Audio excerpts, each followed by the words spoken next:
Baik, hari ini kita akan belajar mengenai uji regresi linier sederhana atau uji pengaruh. Nah, di sini kita lihat dulu, mari kita mengenal bagaimana sih uji regresi linier. Nah, sekarang uji regresi linier sederhana ini merupakan uji pengaruh sebuah variabel terhadap variabel lain. Nah, untuk uji prasyarat dari uji regresi ini adalah uji normalitas. Jadi, data dipastikan untuk berdistribusi normal terlebih dahulu, kemudian baru kita lanjutkan dengan uji regresi.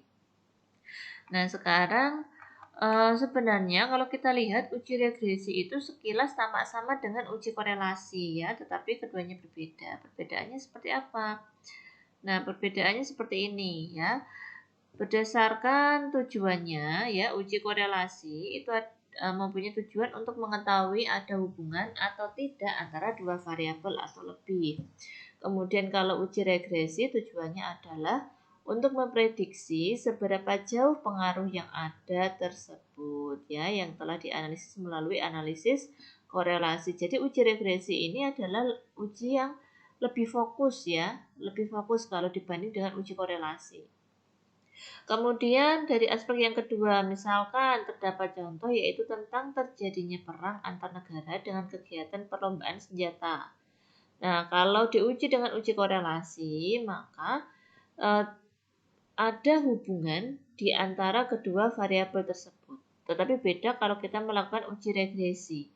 Nah, kalau pada uji regresi, nanti kita akan memperkirakan jika jumlah senjata dinaikkan sekian ribu jumlahnya, maka kondisi konflik antar negara akan seperti apa. Kemudian aspek yang ketiga yaitu tentang variabelnya.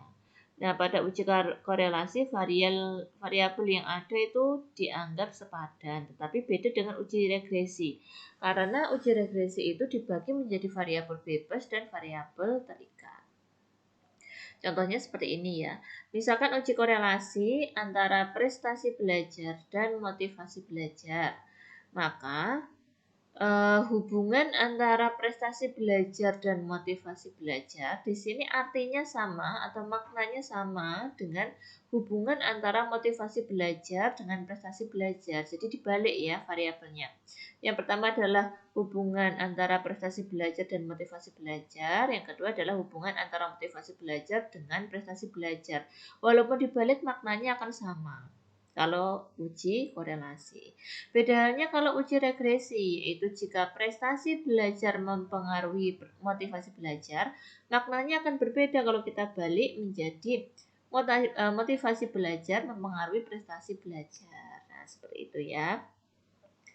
Kemudian di dalam uji regresi nanti terdapat terdapat variabel bebas dan terikat ya. Nah, contohnya jika pada uji regresi ada rumusan masalah apakah motivasi belajar berpengaruh terhadap prestasi belajar, maka variabel bebas adalah variabel yang mempengaruhi. Di sini berarti variabel bebasnya adalah motivasi belajar. Sedangkan variabel terikatnya atau variabel yang dipengaruhi, maka variabel terikat pada contoh ini merupakan prestasi belajar. Kemudian selanjutnya untuk uji regresi ada yang namanya persamaan regresi di mana X adalah variabel bebas atau independen dan Y adalah variabel terikat atau dependent. Nah, di sini ada dua macam. Yang pertama adalah Y sama dengan A plus BX. Nah, di sini setiap variabel X bertambah satu satuan, maka variabel Y bertambah B satuan. Nah, ini saya perbaiki ya, maka variabel Y bertambah B satuan. Kemudian yang kedua yaitu Y sama dengan A min BX. Berarti setiap variabel X bertambah satu satuan, maka variabel Y berkurang B satuan. Nah, kemudian kita lanjutkan mengenai contoh dari uji regresi linier sederhana. Misalkan di sini ya, ada judul penelitian pengaruh kualitas layanan terhadap penjualan barang pada bintang department store.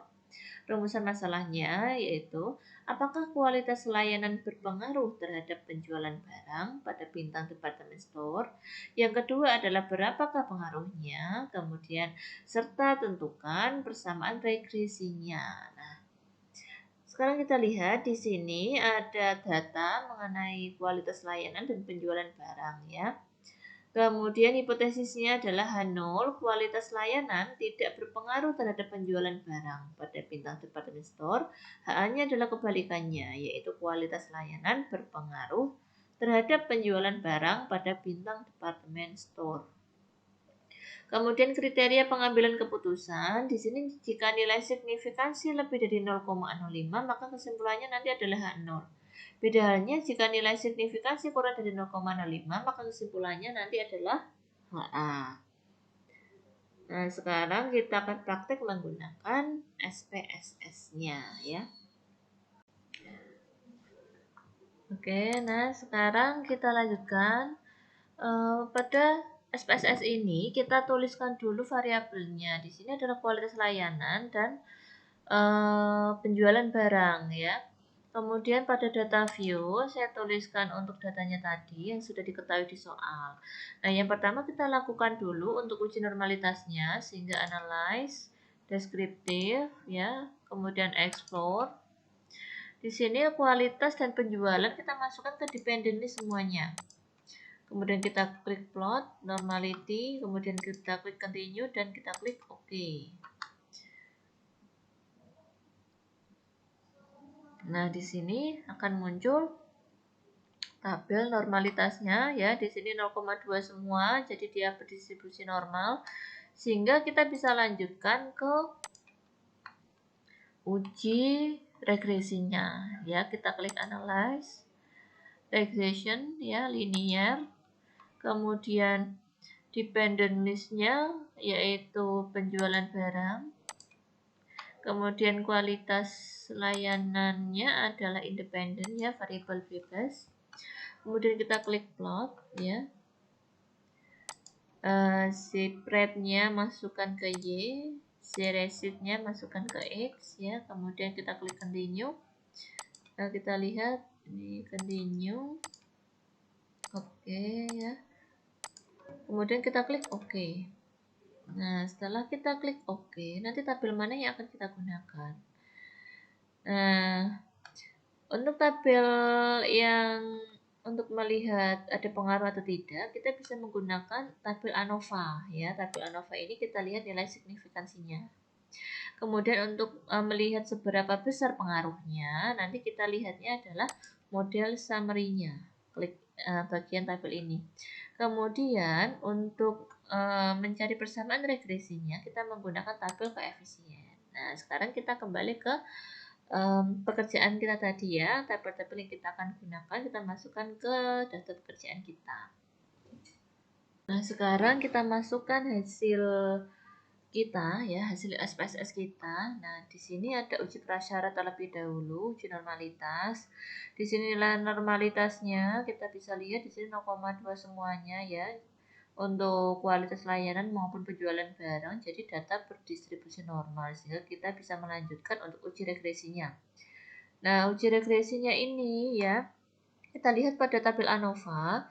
Di sini nilai signifikansinya adalah 0 ya, 0,00 di sini dia kurang dari 0,05. Maka kesimpulan kita adalah HA. Nah, HA itu bunyinya adalah kualitas pelayanan berpengaruh terhadap penjualan barang. Nah, sekarang kita lihat untuk mencari besar pengaruhnya yaitu dari tabel model summary-nya. Yang kita lihat adalah R-square-nya. R-square-nya ini adalah 0,477 ya. 0,477 itu sama saja dengan 47,7%. Jadi kita komanya mundur 2 kali ya, karena persen itu kan per 100. Nah, menjadi 47,7%. Karena 47,7 per 100 maka hasilnya adalah 0,477 ya. Jadi kualitas layanan berpengaruh terhadap penjualan barang ya sebesar 47,7%. Ini adalah nilai pengaruhnya. Sekarang persamaannya itu seperti apa? Nah, sekarang kita lihat pada tabel koefisien. Persamaan regresinya adalah, nah pada bagian B ini ya, ada yang namanya konstan, ada yang namanya, di sini adalah kualitas layanan. Nah, kualitas layanan ini adalah independen ya, variabel independen, jadi dia diletakkan ya di dalam persamaan bersandingan dengan nilai X ini, karena X ini adalah variabel independennya.